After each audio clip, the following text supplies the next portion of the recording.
Um, yeah, good. Good evening, everyone. Firstly, I'm just going to say I'm horrible at speeches. It's been like 5 years since I've spoken in front of people, so if I lose myself, like just where I'm at, apologies. So yeah, yeah, okay, there we go, first example. Well, good evening, everyone. Thank you once again, Ahmet, for having us here today. The food was exceptional, and once again, if you haven't had, go for it. So to begin, I do not have thalassaemia major or sickle cell anemia. I am the patient, I am the son of two thalassaemia major patients named Stan and Maria. Maria was in the photo earlier. In vampire, life will be peaking. I remember mum and dad telling me later that night though that I won't be like them because I'm special. But I didn't want to be special. I wanted to be like them, which is why I always classified myself as a wannabe thally. They went on to tell me why I won't be like them and why they're also special in their own way. Over the years, my mother and father adapted the way that they explained the condition to me. By the age of 9 or 10 at the latest, I knew what thalassaemia was and was becoming far more aware of the complications that come with the disorder. For example, Christmas Eve, year 2000, my father had a heart attack, which left him in the hospital for over a month and a year of rehab after that. I vaguely remember this period of my life, but what I do remember is how difficult it was for my father and my mother, but also how grateful he was of having another lease on life. Just to slightly touch on that, so when he had the heart attack in hospital, he's needing to, say usually, you're having patients getting treated every 3 weeks for a blood transfusion, say on average. He was getting multiple units per day just to keep his body coping, like he's in an induced coma for like 3 weeks, I think it was. So just to keep his body functioning alive, he had to get blood, multiple units every day. Which is why, touching on the fact that blood donation is seriously important. But yeah, as I said, it was an extremely difficult time, but I remember how grateful Dad was at having another lease on life. Both of my parents were very much live in the moment type of people, and it's not hard to see why. When my parents were born in the 1960s, 1960 Dad and 69 Mum respectively, the condition was definitely not as treatable. There hadn't been a lot of research done at the time. The condition was far more threatening back then, particularly at the time. It was also the peak time with the HIV/AIDS and hepatitis epidemic. My parents, in fact, contracted 2 forms of hepatitis at a young age from blood transfusions. Luckily, due to medical advancements, this is unlikely, but still not impossible. My father's parents were told, your boy won't make it past 14. My mother's parents were told, your little girl won't make it past 16. They always reiterated to me how short life can be, to make the most of every single opportunity that presents itself in front of you, and to do whatever it is that you are passionate about and whatever makes you happy. They always said, after all, Theodore, we're here for a good time, not a long time, so just enjoy it. Despite this grave condition affecting their everyday lives, it never stopped them from loving me like nothing else. My parents went above and beyond to ensure that their illness did not hamper my everyday life as a young boy. A real testing period of this, though, was from late 2004 until my father's eventual passing in March 2007. My father was diagnosed with non-Hodgkin's lymphoma. Going through cancer treatment is a grueling enough process as it is. On top of that, someone who's got a heart condition on top of that, thalassaemia major, was not easy. Not just physically on the body, but also mentally, it is quite a process. It became evident after some time that this would test my father's resolve, but he was quite a trooper in all honesty. He had been called a warrior for enduring the long list of illnesses that plagued him throughout his life. He tackled cancer treatment head on with a proactive and jovial attitude, even taking the piss out of his bald head every single day. He used to have a real big set of hair, and then he went bald, and he just said he looked like Uncle Fester which he actually did. Yes. He tackled cancer treatment head on with a proactive and jovial attitude. He always looked at things on the bright side, and even if informed of bad news, he always had a joke to back it up. Despite his incredibly brave resolve, it did test his mental state, and he became increasingly frustrated with his inability to do something as simple as kick the ball in the backyard with me. Although he always reiterated to me, and this is no joke, he always said to me, it's the cancer, Theodore. Thal can't beat me. Thal is a part of me. Fast forward to his unfortunate death in 2007. He was a shadow of his former self. His energy levels depleted. He was reduced to skin, bone, and had so much fluid retention that in his final month, he was getting drained every few days. He was even on blood transfusions around the clock. 5 days prior to his death, I was called out of school, and I knew something was wrong. I was taken to Monash Medical by my grandmother at the time and walked into a room full of family. With everyone stooped over and covered in tears, my father looked at me, smiled, asked for the room.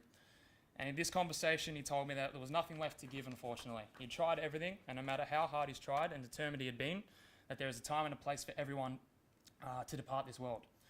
I remember him grabbing me by the shoulder and saying once again, cancer did this to me, not Thal, nothing else. He often spoke about our cancer treatment as the most grueling and draining process he had ever been through. One thing that was beautiful about this awful time was that my father had the opportunity to say farewell to all his friends, family, and fellow patients. And I cannot stress to you enough, my parents reiterated how much thalassaemia patients were a part of their family, and I regard them a part of mine.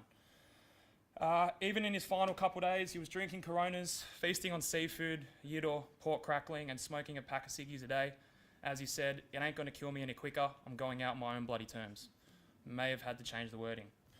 These actions in his final days show how inspirationally resolute and committed my dad was to living his life. My mother, my beautiful mother, she had lost her husband, her best friend, her idol. The stress of this period in our lives gave her a few complications. But throughout her life, she had been the healthier of the two by far. My mother's complications were far more minute in comparison to my father's, but the trauma of my father's passing was too grave for her to deal with. It caused for her to not look after herself as much. One day in 2009, we sat down and discussed how we were. I told her I noticed that she wasn't looking after herself and driving herself into the ground. I said that she had to change that because she wasn't just my mother, she was also my best friend, my role model, just like my father was to me. So she did, and she began to look after herself properly again and became healthier than she had had in a long time, and in turn she'd become more driven with life and proactive. I'm yet to mention also that Mum wasn't just a Thal patient, she was a committee member along with my father. She went on to be the Society's president and later office coordinator and educator for quite some years. She would drive to schools statewide to promote the awareness of the disorder to the younger generation.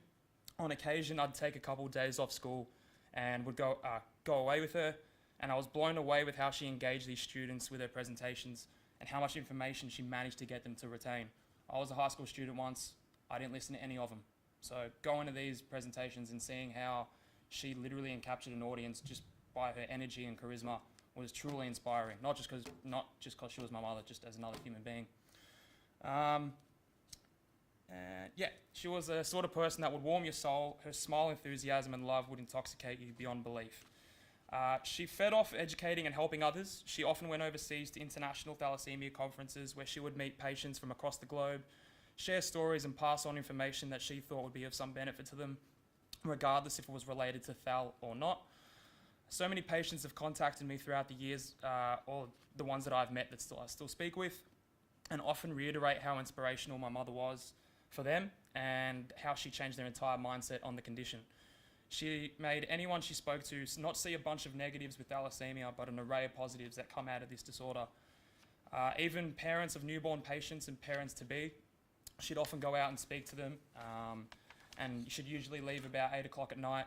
I wouldn't see her until about 1 or 2 in the morning, and she'd wake me up, let me know that I'm home, and she'd ask me, I'd say, how'd you go? And she always replied positively. I cannot remember one time where she said that a parent or parent-to-be did not take the news of their child having or to have thalassaemia well. Obviously, it came with a lot of questions, but she always put their minds at ease. She always told me as though if she ever sensed any doubt, she'd talk about her teenage years growing up. During her 15 to 18-year-old era, as she told me, she'd say goodnight to her parents, go to bed with her Desferal pump which was the iron chelating medication they used to take, which was the one you saw earlier of that little machine that goes into the stomach. She'd wait 20 minutes, or she'd get changed, put on her PJs, go to bed, wait 20 minutes, open the window, hop into the garden, get changed into a nightclubbing attire, go to Chase's, come home, get changed in the garden again, and have an hour or two sleep before school. Not a bad selling point. Unfortunately, she is no longer here to provide this information and wisdom. Her untimely and extremely surprising death on Christmas Day 2013 was a day that no one saw coming. This was a sort of case where it literally was thalassaemia unfortunately did take someone's life. One day, she went into hospital the week prior. She was quite stable and all that, and then she copped an infection during hospital. Due to thalassaemia, patients don't have a spleen. I think all of them don't. Can't remember exactly, but she didn't have a spleen. She got taken out of birth. which made her a lot more susceptible to disease and infection. She picked something up in the hospital, and 24 hours later, she unfortunately passed away. As painful as it was to lose her, there were so many beautiful memories that came out of such a tragic time, not only in my life, but, I'll start again. As painful as it was to lose her, there were so many beautiful memories that came out of such a tragic time, not only for my life, but for the thalassaemia community. Reconnecting with many patients from Melbourne, interstate and abroad, and in fact, reconnecting with patients from interstate and abroad happened during the sort of funeral process, and it was quite beautiful, to be honest. Reminiscing on better times that we had all shared, not only with my mum and with my father, but other patients that we've lost throughout the many years. And it truly showed how everyone in the thalassaemia community has a love for one another and is part of one big, greater family. And to summarise, my parents were written off at a young age. Yes, they had this very unfortunate disorder. It never stopped them from doing anything though, despite what various doctors said. Some would say that most thal patients are stubborn. I do agree to that extent. But I'd say the more appropriate trait amongst all thal patients is superhuman determination. They are some of the most inspiring and driven people that I've ever met, patients past and present. They've given me abundance of wisdom and sort of knowledge and memories that you wouldn't probably just get from your average, everyday, healthy person. They are some of the most driven people I've ever met. So many thal patients have shown me that despite living in the face of adversity throughout your entire life, that you can rise, be successful, and contribute to a meaningful life. And thank you.